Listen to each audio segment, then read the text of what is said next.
Olá, sejam todos bem-vindos à Rádio TV CDL São Paulo.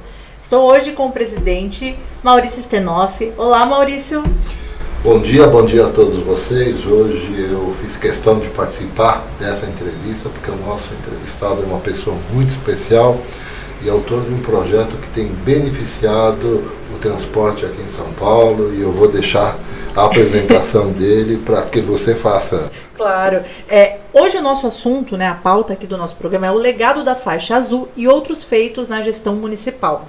Nosso convidado tem formação em engenharia, com mais de 40 anos de experiência em administração pública, atuou em diversas instituições, atuou também na prefeitura, sendo responsável por importantes projetos de mobilidade urbana aqui na cidade de São Paulo, segurança e preservação ambiental. Há mais de 20 anos como vereador, destacou-se na apresentação de mais de 400 projetos de lei, muitos baseados em sugestões dos próprios cidadãos aqui de São Paulo. É morador da cidade de São Paulo, foi eleito um dos vereadores mais atuantes do Brasil, promoveu grandes programas de plantio de árvores e manutenção em parques. Conversamos hoje com o Ricardo Teixeira. Ricardo, bem-vindo ao nosso podcast. É uma honra estar aqui com o presidente, uma honra estar aqui com vocês na TV CDL. Você falou tanto de mim. Nossa, a gente fala assim, quando estamos velhos, né, Maurício? Jesus, tanta coisa que a gente já fez, a gente olha para trás e realmente o passado é grande e graças a Deus com bons feitos para a cidade e para o país. Ricardo, conta pra gente, Você tem formação em engenharia, como é que você foi parar na política? Olha, o sangue tinha do meu pai aí, que gosta de política, porque ele está vivo até hoje, Tadinho, teve um AVC, tá malzinho, mas ele sempre gostou de política, Eu acho que por causa dele, e naquela época em que eu nasci também, nós logo tivemos o AI-5, passamos um período enorme sem poder falar de política. Na minha cidade, que eu sou natural de Santos, é uma cidade muito política, entre outros, nasceu lá o Mário Covas, que foi nosso governador, o Bruno, que foi nosso prefeito aqui em São Paulo. E isso fica aquela cidade pequena, você sempre falando de política. Eu vim para São Paulo muito jovem, com 13 para 14 anos, e aqui continuei trabalhando na engenharia, mas sempre gostando da política.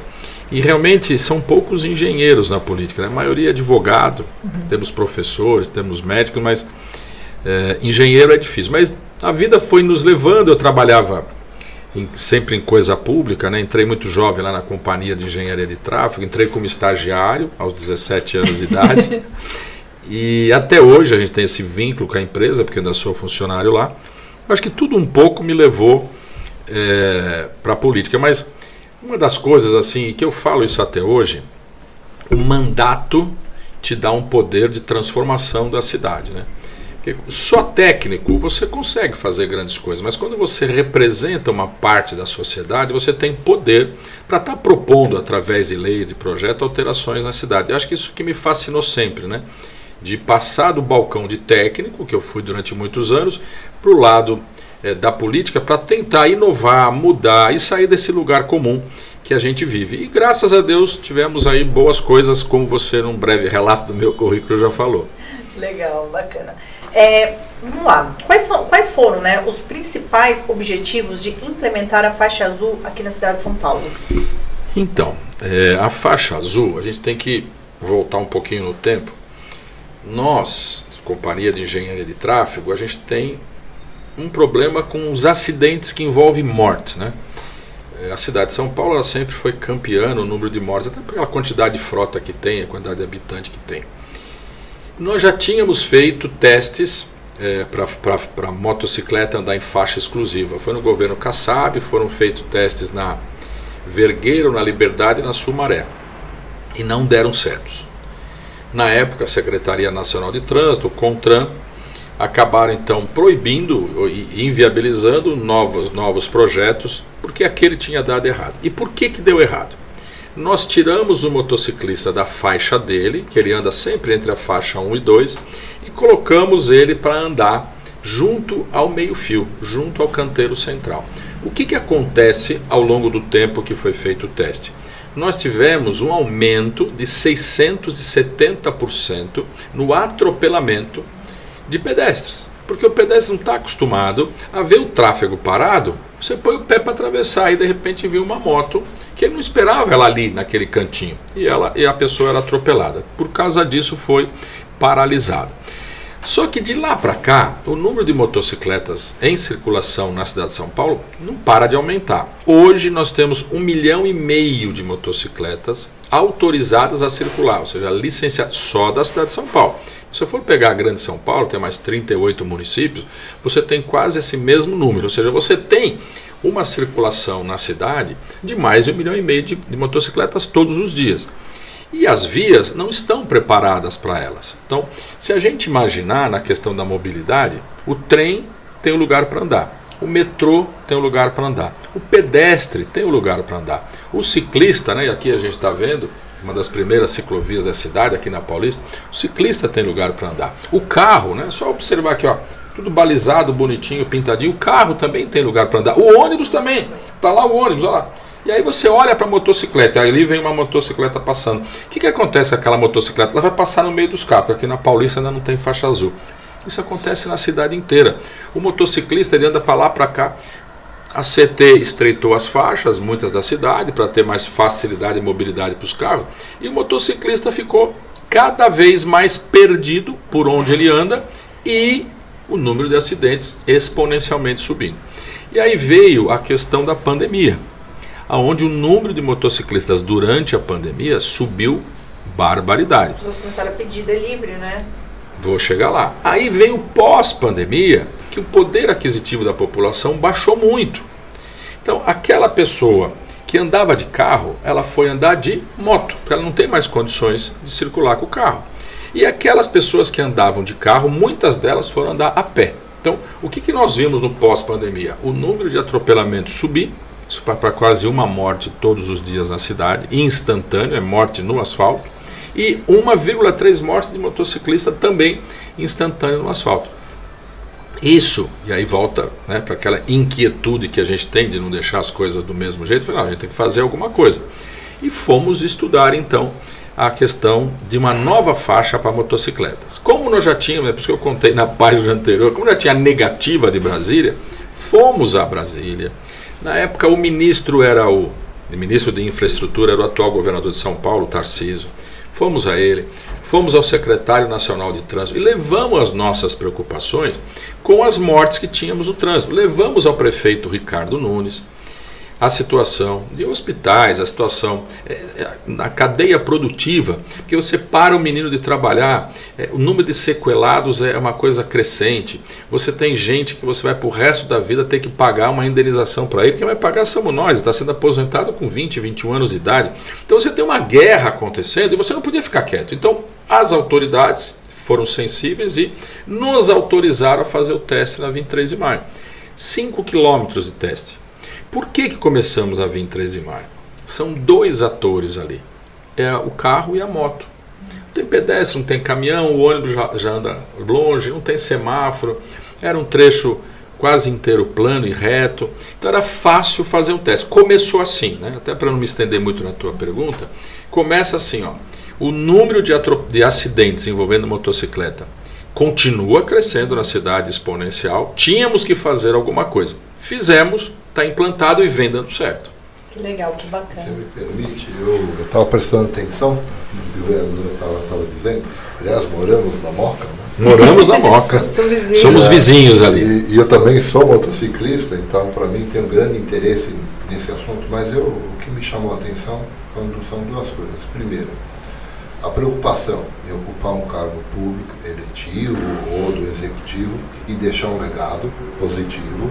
Eu acho que isso é uma coisa importante, que devia ser parte, né, fazer parte de todos aqueles que ocupam, que estão no poder público. Eu acho isso muito importante, então obrigado pela... Obrigado eu. Segundo, entender que um teste que não deu certo não significa que não vai funcionar. Aquele modelo que foi implantado, eu me lembro, especialmente na 23 de maio, que nós tivemos também, né? De fato era muito complicado. E de repente uma visão melhor, um estudo aprofundado de deslocar né, na verdade, entender como é que as coisas funcionam, onde é que as motos de fato mais circulam, e ali criar uma via de passagem, dando segurança para o motociclista, para o pedestre e para o próprio motorista de carro. Né? Então eu achei isso muito interessante e eu gosto disso, não é porque não deu certo aquela vez que nós não podemos fazer da forma correta e fazer funcionar. Então, obrigado, presidente. Foi um trabalho incrível.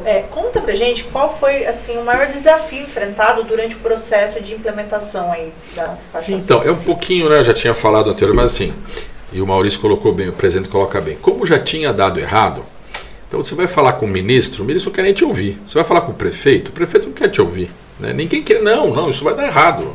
Já deu errado, né? Então, o que nós fizemos? Lá no centro de treinamento da CET, nós delineamos uma parte lá de faixa azul, colocamos os carros estacionados, colocamos moto, circulação, pedestre atravessando, fizemos um simulado, tudo filmado, e levamos o prefeito, que o prefeito era contra. Contra porque não, já deu errado. E ele como prefeito, se der certo, é bom para ele. Se der errado, é ruim para ele, porque o prefeito é o número 1 da cidade. E levamos ele lá para ver. E ele se sensibilizou. Ele falava, puxa, mas não tem por que dar errado. Né?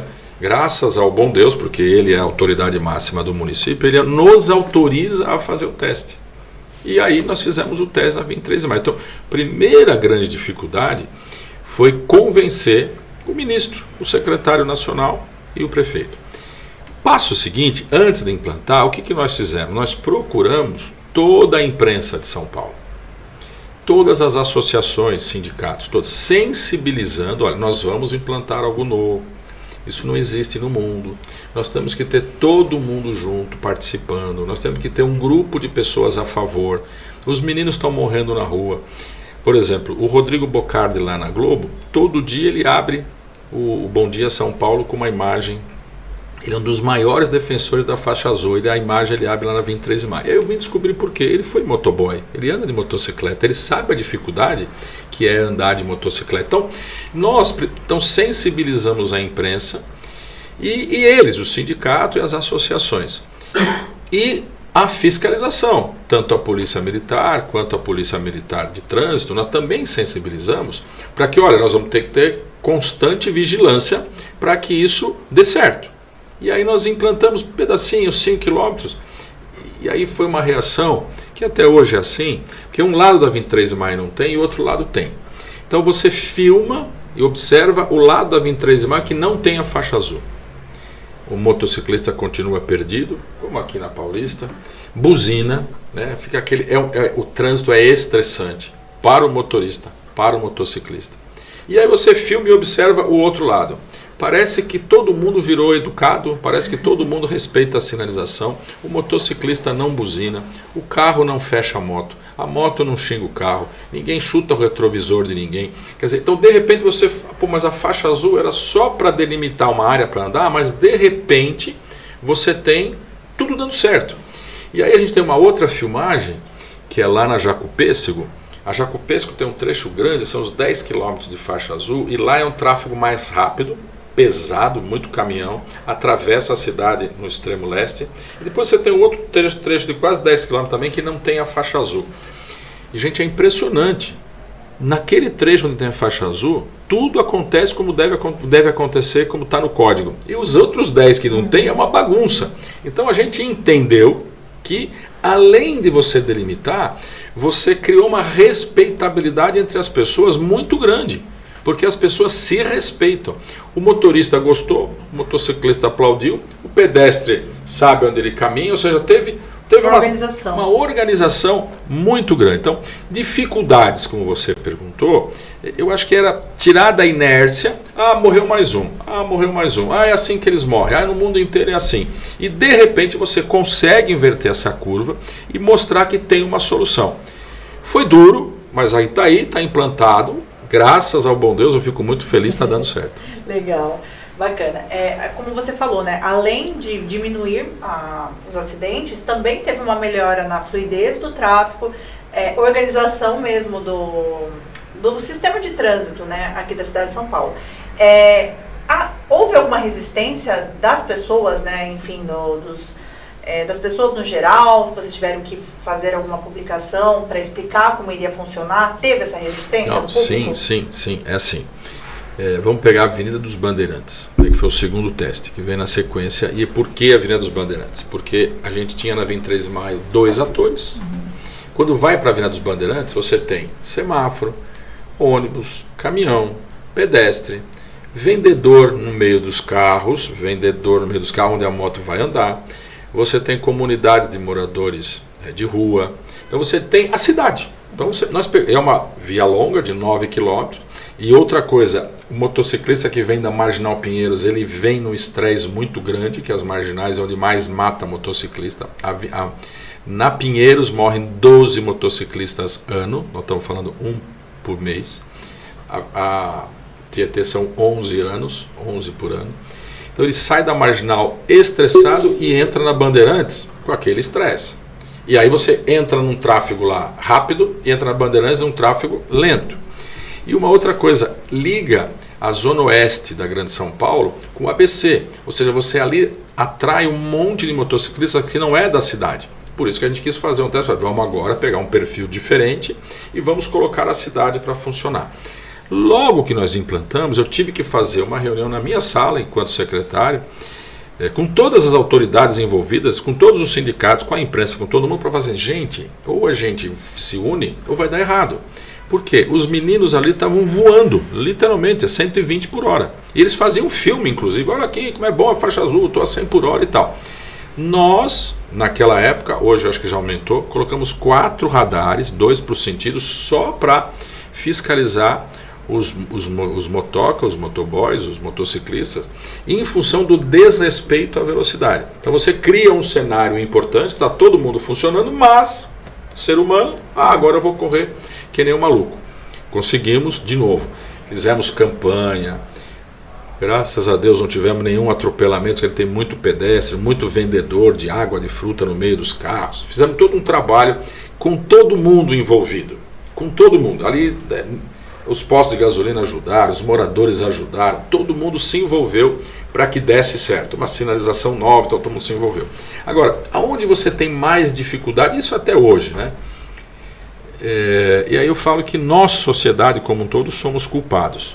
E outro dia teve, eu não vou falar o nome do aplicativo que eu não vou lembrar aqui, mas teve um aplicativo, até eu entrei na justiça, perdi em primeira instância, estou recorrendo, que é assim, ele fala, olha, eu entrego o teu lanche em 10 minutos, não, em 7 minutos, não, acho que é 10 minutos, eu entrego o teu lanche em 10 minutos, 3 para fazer a comida, 7 para o menino entregar na tua casa. Então o que vai acontecer? É o que a gente vê, agora esquece a faixa azul, é o que a gente vê aí, passa no farol vermelho, anda em cima de calçada, entra na contramão, porque ele precisa ganhar o dinheiro dele. Então, para mim hoje ainda é a maior dificuldade, é a gente envolver a sociedade de que nós precisamos ter respeito ao ser humano. Ali é um menino de 20 e poucos anos, a vida. A gente não pode fazer com que ele ultrapasse o limite dele. Para mim hoje a maior dificuldade é a sensibilização da população. Quer ver? Eu dou um exemplo que eu fiz essa gravação. Eu fui na casa de um menino, novinho, 20 anos, sequelado pro resto da vida. E no meio da pergunta, eu estou filmando uma conversa com ele e eu pergunto assim para ele, mas por que você estava correndo tanto? Porque ele bate com excesso de velocidade. Aí ele olha para mim e fala assim, mas eu entregava sorvete. Se eu não corresse, o sorvete ia derreter e eu não ia ganhar nada. Olha a declaração do menino. Quer dizer, para ganhar 2, 3 reais, ele ficou sequelado pro resto da vida e assim, eu entregava sorvete. E na verdade, isso tinha que ser uma responsabilidade da empresa, de ter ali um equipamento que preservasse o sorvete. Por isso que eu coloco que hoje a maior dificuldade, que a tua pergunta é em cima disso, porque eu contei essa página toda, porque se nós, sociedade, não entendermos que a vida é muito frágil, esses meninos, para eles, assim, teve um outro aplicativo que fala assim, ó, quem conseguir entregar esse lanche em 5 minutos ganha mais 2 reais do que o normal da entrega. Pelo amor de Deus! Agora, nós da sociedade estamos pedindo lanche em casa, estamos pedindo... Nós somos responsáveis. Nós estamos obrigando. Nós queremos que chegue mais rápido. Nós queremos que a comida chegue quente. Então, ou a gente entende esse processo, ou não vai adiantar faixa azul coisa nenhuma. Aí eu dou o exemplo da Bandeirantes. Nesse período de 2 anos e 3 meses, quase 4 meses já, nós tivemos 4 mortes. um menor de idade sem carta. Então esse é um ponto fora da curva. Um outro estava assim, muito alcoolizado, não é que estava bêbado, muito alcoolizado. O terceiro, que é esse que eu quero dizer agora, fugindo da polícia. Então assim, como é que nós vamos viver nessa sociedade? Ah, a moto que matou, a faixa... Não, ele podia ter morrido com um tiro, podia ter morrido... E ele passa num farol vermelho, ele estava correndo da polícia, e ele bate no carro. E o quarto, olha o que eu vou dizer para vocês, perícia da polícia. Ele bate a 110 por hora. Ele bate, ou seja, estava freando. E ele não morre. Quem morre é a namorada que vem atrás, que quebra o pescoço. Então você veja, a sociedade, nós temos que tomar cuidado com esses meninos, mas nós também temos que falar para eles, olha, a tua vida é frágil, a faixa azul não vai salvar. Lá você não pode andar 100 por hora, lá tem semáforo, lá tem pedestre, lá tem sujeira na pista, ou seja, tem que ter uma conscientização nossa, do governo, de todos nós, porque eles, repito, são muito jovens, é o primeiro emprego. Se a gente, aqui vocês têm muito disso no comércio, né? Aqui na sala nós temos um estagiário nos ajudando. Se a gente não entender como é que é a vida deles hoje, o que a gente pode ajudar, não tem faixa azul que vai ajudar. Então, para mim, hoje a maior dificuldade é colocar na cabeça da sociedade de que a vida é muito frágil, o projeto vai dar certo se todo mundo comprar o projeto. Né? Estamos falando de respeito, né? Muito. Como a ampliação da rede cicloviária influenciou o uso de bicicletas e como meio de transporte aqui em São Paulo, né? A ampliação da rede cicloviária aumentou o uso de bikes na cidade? Essa seria a pergunta. E nós temos aqui uma das primeiras faixas de bicicleta construída na cidade. Eu trabalhei no governo Haddad. Essa aqui foi feita pelo Gilmar Tato, secretário de Transportes, e nós, na sequência, fizemos uma que vai da CEAGESP até o Parque de Ibirapuera, que passa pela Pedroso de Moraes, pela Faria Lima, que são as duas primeiras que nós fizemos. Hoje São Paulo está chegando a 1.000 quilômetros de ciclovia. E muita gente critica, né? Mas muita gente critica, fala assim, mas não precisa de tanta ciclovia porque tem poucos ciclistas, né? Aí aquela coisa, né? Eu vou até dar um nome aqui, mas depois você me corrige se eu estiver errado. Que era um jargão que a gente usava quando era moleque, né? A Tostines vende mais porque é fresquinha ou é porque ela é fresquinha ela vende mais, né? Não sei se hoje vende como tanto, mas isso é coisa de 30, 40 anos atrás. Para a gente utilizar a bicicleta na cidade, nós temos que ter a ciclovia. Até porque andar de bicicleta é tão perigoso quanto andar de moto. Nós temos 1,3 mortes de motociclista no asfalto todo dia.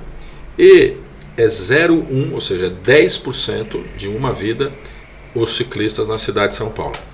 Já é alto, porque também a gente tem muito ciclista andando. Ainda tem pouco ciclista para o todo da cidade, é verdade. Então é uma mobilidade nova que veio para chegar e para ficar. No mundo inteiro é assim. Então tem cidades no mundo que já proíbe carros em diversos setores e que libera a bicicleta.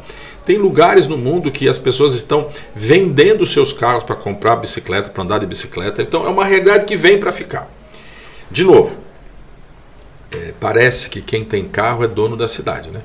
Isso é uma cultura também que vem lá, eu vou contar uma historinha que vem lá de 1970, aqui na cidade de São Paulo, a Caixa Econômica Federal na época faz uma pesquisa para o cidadão. Você quer que a Caixa Econômica Federal te financie um carro ou uma casa? Sabe qual foi a maioria da resposta? Um carro, não quer uma casa. Então essa cultura mostra que quem tem carro é mais do que aquele que não tem carro. E aí eu e o presidente estavam conversando isso aqui um pouquinho antes aqui do programa, aqui no café, do desrespeito ao ser humano. O carro desrespeita o carro desrespeita a motocicleta, o carro passa em cima da bicicleta e do pedestre, porque esses aí são seres muito inferiores, andam a pé ou de bicicleta. Infelizmente, tem um desenho do Pateta que mostra muito disso, né? O Pateta pedestre, o Pateta motorista. Quando o Pateta vira motorista, ele vira um azogue, ele vira um capeta, ele faz tudo errado. Então isso permeia na sociedade de São Paulo. Então hoje a bicicleta ainda não é tão usada, vejo que ela vai ser muito usada, e aí a gente também olha aqui para a janela e observa a quantidade de prédios, né? E essa quantidade de prédios está acontecendo na cidade inteira. Então não adianta as pessoas que têm carro hoje achar que vão continuar andando de carro, não vão. O transporte de massa leva tempo para fazer. Nós temos na cidade de São Paulo a quantidade maior de quilômetros de todas as cidades do Brasil está aqui, quilômetros de trem e de metrô, mas a mobilidade dessa cidade estará indo nos próximos anos, para bicicleta e para motocicleta. E a pé. Nós não tínhamos esse modelo aqui na cidade de São Paulo de andar a pé. Isso vem crescendo muito. Carro, cada vez mais vai diminuir as pessoas andando de carro. E metrô e trem e ônibus está na sua capacidade. Caíram, né, de 20% a 30% pós-pandemia e agora vem recuperando. A economia melhorando, muita gente trabalhando à distância. Então você está tendo um equilíbrio no transporte de trilho, no transporte de pneus. E nos carros caiu, motocicleta, bicicleta. Então o que o poder público tem que fazer? Colocar mais faixa azul, mais ciclovia, mais bolsões para os ciclistas, mais bolsões para os motociclistas, incentivar esse público e criar a respeitabilidade que nós estamos falando aqui. Eu acho interessante quando a gente fala de ciclovia, aí eu vou falar como lojista, né? Porque nenhum lojista quer ter uma ciclovia na porta da loja. É que nem feira livre. Mas nós entendemos a necessidade. Mas eu, fazendo uma analogia com a faixa azul, né, o que deu certo, o que deu errado, o que não deu certo, a gente percebe que muitas vezes a ciclovia ela parece assim algo fora do contexto. Então eu acho que merece talvez do poder público uma visão de como criar a ciclovia como uma faixa azul que de fato ela funcione e tenha a aprovação da maioria da população. Está aí um desafio para o nosso vereador. Eu concordo, presidente. Assim, nós, veja, em uma ordem de 300 mil pessoas circulam de bicicleta na cidade todo dia para 1.000 quilômetros. Motociclista 1,5 milhão para 100 quilômetros, que tem de faixa azul hoje, isso aqui vai crescer. Então há uma desproporcionalidade. Nós temos 20 mil quilômetros de vias para os carros andarem. E aí também bicicleta, motocicleta. Eu estou falando a questão de cada um no seu quadrado. A ciclovia ela cresce para fazer uma ligação norte-sul, leste-oeste, para ter todas as interligações. Mas ainda temos um número pequeno circulando. Então dá uma sensação de falta de planejamento, de um espaço inútil sendo...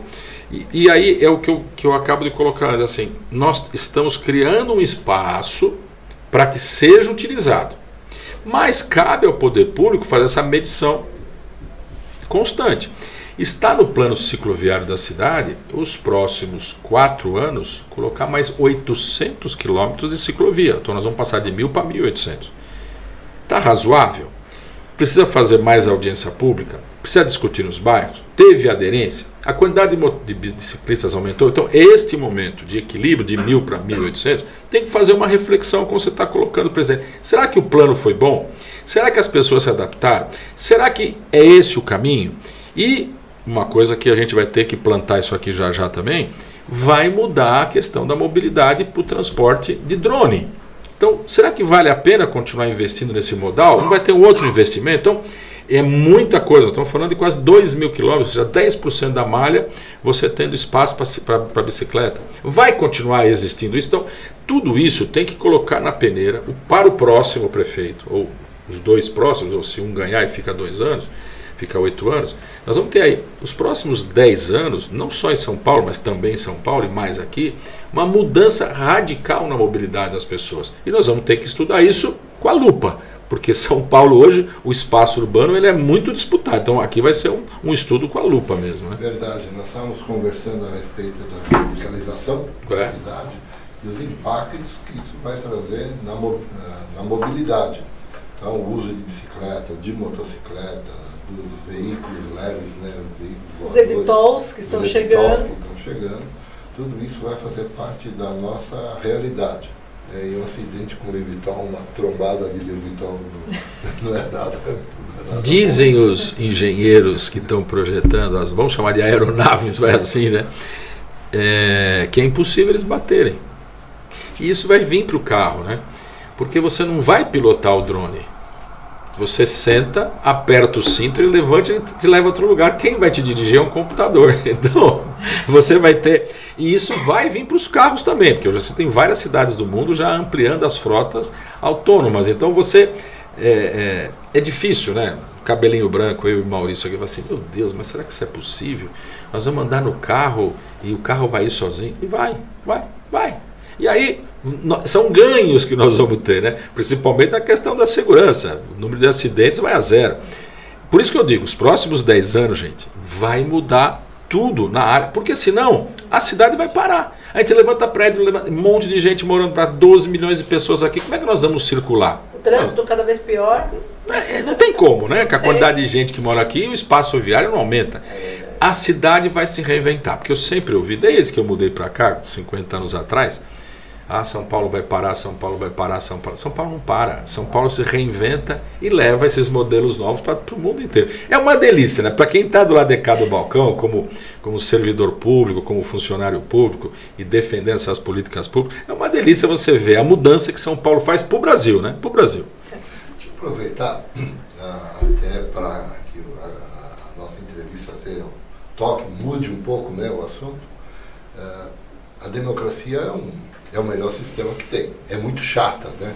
Porque a gente tem eleição e a gente pode perder, né? Então, é uma delícia por causa disso, né? Pode ganhar e pode perder. E nós vamos ter que aceitar o ganhador, se não for aquele que nós queremos, por 4 anos e aceitar as políticas que possam acontecer. E nós estamos aí às vésperas de uma eleição, agora em outubro, né? Nós vamos ter eleição da Câmara e dos nossos prefeitos. Como é que São Paulo está se preparando para essa eleição? Como é que o vereador enxerga o futuro da nossa cidade? Posso continuar na página anterior, né? Claro. Antes de entrar em São Paulo, acho que é assim. O momento que o Brasil vive hoje me assusta, porque acaba a eleição e aquele que perdeu torce para o outro ir mal. Então assim, não importa em quem eu votei, o eleito foi o Bolsonaro, eu vou torcer para dar certo o governo dele, porque eu sou brasileiro. Eu quero que o meu Brasil cresça, eu não quero que ele ande para trás. Ganhou o Lula, idem, eu vou torcer para dar certo. E o que a gente está vendo hoje não é isso. Ganhou A ou ganhou B, as pessoas torcem para que ele seja derrotado, para que dê tudo errado, que a economia não melhore. Para mim isso é perigoso, porque virou um Palmeiras e Corinthians, e não é isso. A sociedade tem que entender que a hora que você coloca um presidente lá, passado a eleição, ele é o meu presidente. Se eu votei ou se eu não votei, ele é meu presidente. Eu queria voltar nessa página anterior, porque eu acho que nós estamos indo para o modelo errado. Eu não concordo com o que está acontecendo aí. Sou brasileiro e quero ver a minha cidade, o meu país melhorar. Vem para a cidade. Eu sou Ricardo Nunes, eu estou com ele, eu sou base do governo, sou secretário, fui secretário de transportes dele. Sou lá agora vereador na cidade, defendendo o governo dele.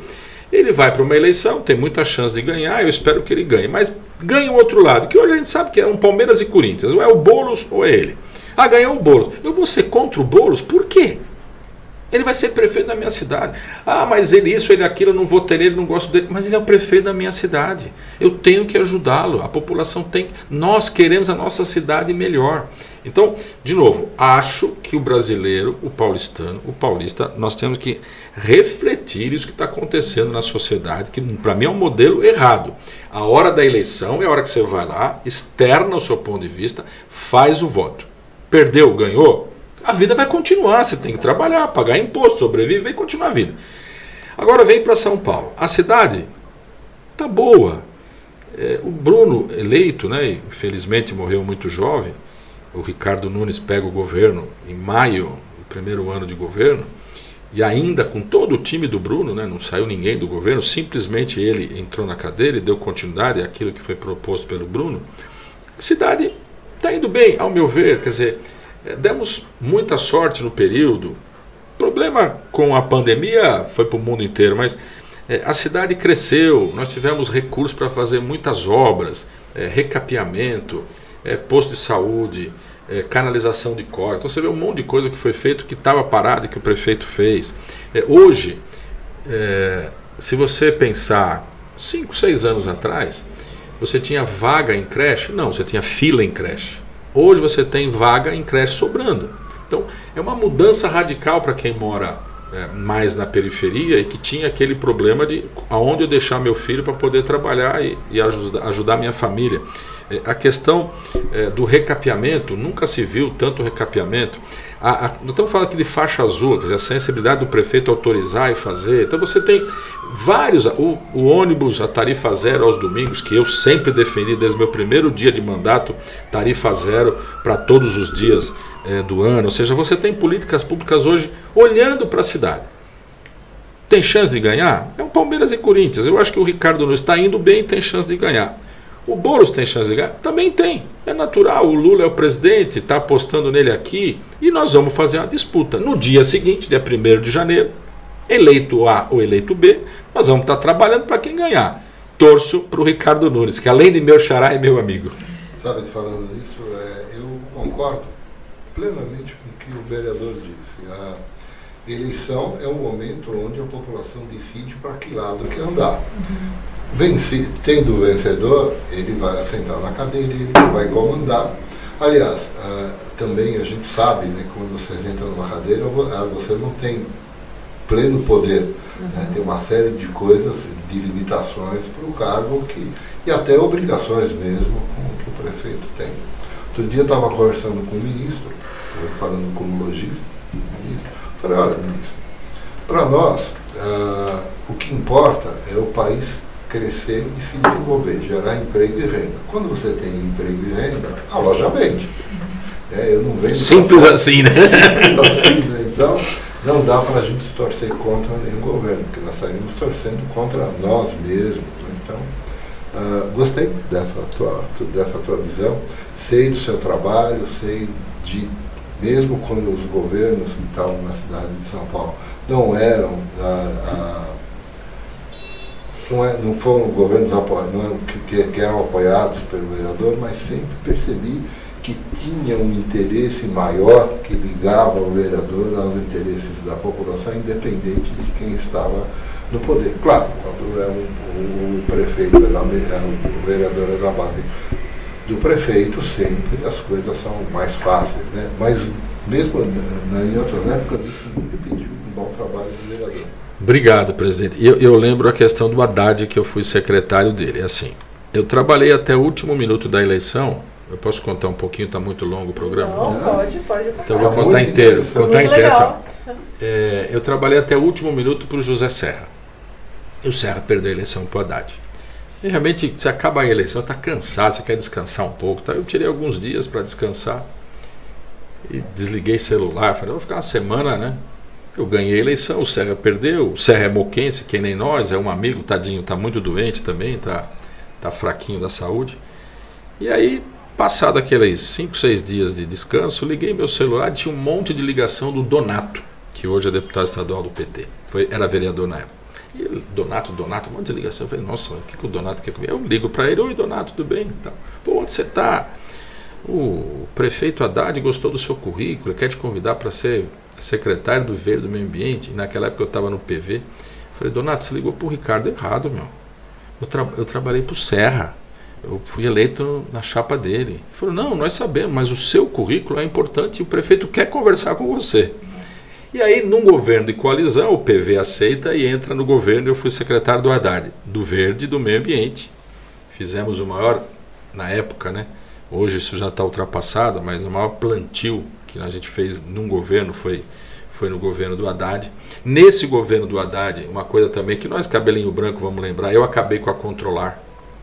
E foi uma das colocações que eu fiz para o Haddad, quando ele me convidou. Eu falei assim, tá bom, eu até posso ser secretário do Verde, mas a minha primeira ação é acabar com a Controlar. Ele falou, e eu concordo, tem que acabar. A Controlar, para quem não lembra, era uma inspeção veicular só nos veículos da cidade de São Paulo. Você tinha que ganhar um selinho, todo ano você tinha que passar lá.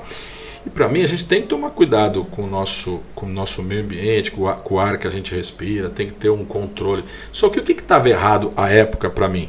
Você fazia um controle em São Paulo, não fazia em Santo André, São Caetano, Osasco, não fazia em nenhuma cidade da capital, do entorno da capital. O que estava acontecendo? As pessoas tiraram o seu IPVA daqui e ia colocar em outro lugar, porque os carros, como são hoje, tem mais de 10, 12, 15 anos de vida, não passavam na inspeção, o carro ficava inviabilizado de circular, ele ia tomar uma multa ou ter o carro apreendido, o que ele fazia?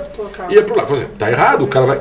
E mesmo esses que não iam para lá, quantos vêm das 38 cidades da Grande São Paulo para circular na cidade de São Paulo? Então você estava criando um imposto para o paulistano e você estava de forma inadequada cuidando do verde do meio ambiente.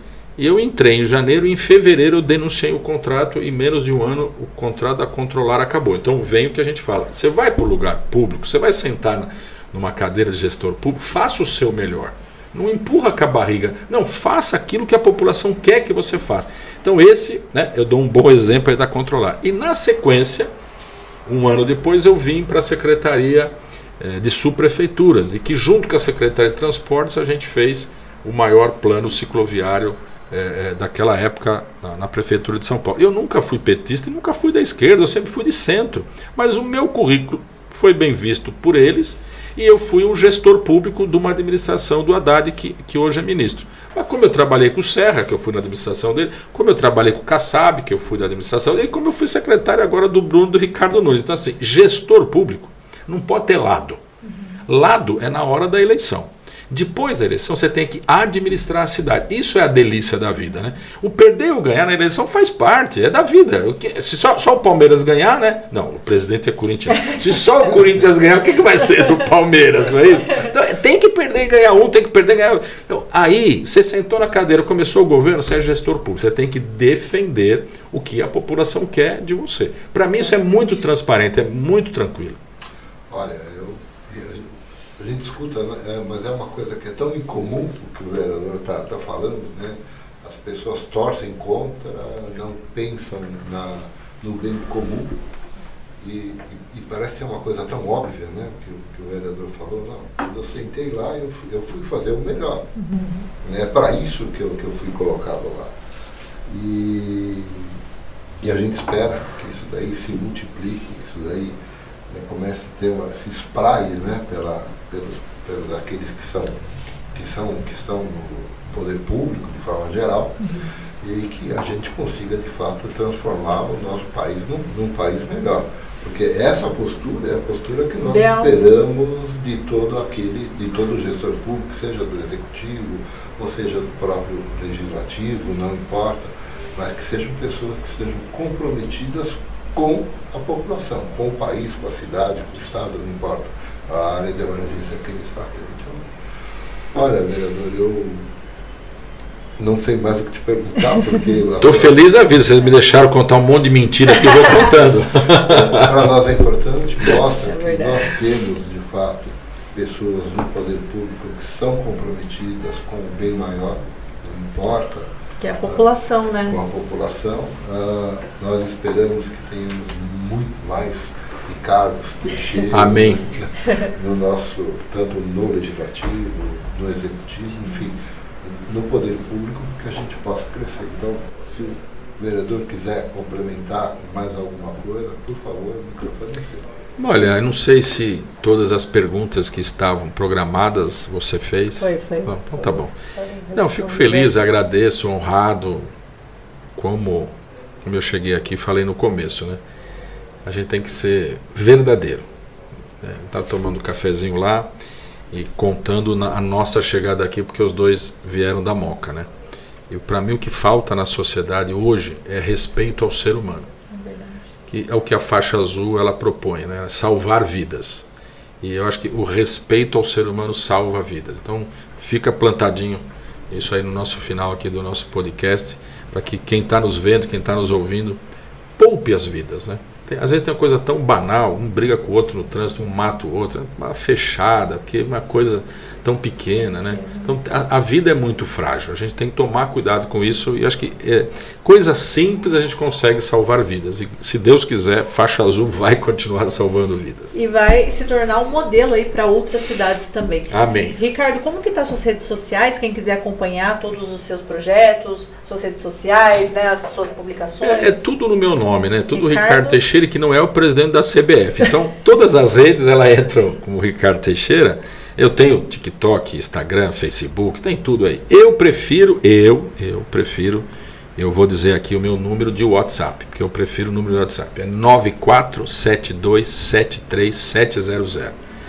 E aí, assim, se vocês quiserem que eu repita, eu repito. O pessoal fala, nossa, mas ele deu o WhatsApp dele no ar? Eu dou. O cara não é público. A população não precisa falar com você. Por que a população não pode ter o meu WhatsApp? Fala comigo, vou repetir, 9472737700. Eu não falo que fica 24 horas no ar, porque da meia-noite às 6 a gente ainda dorme.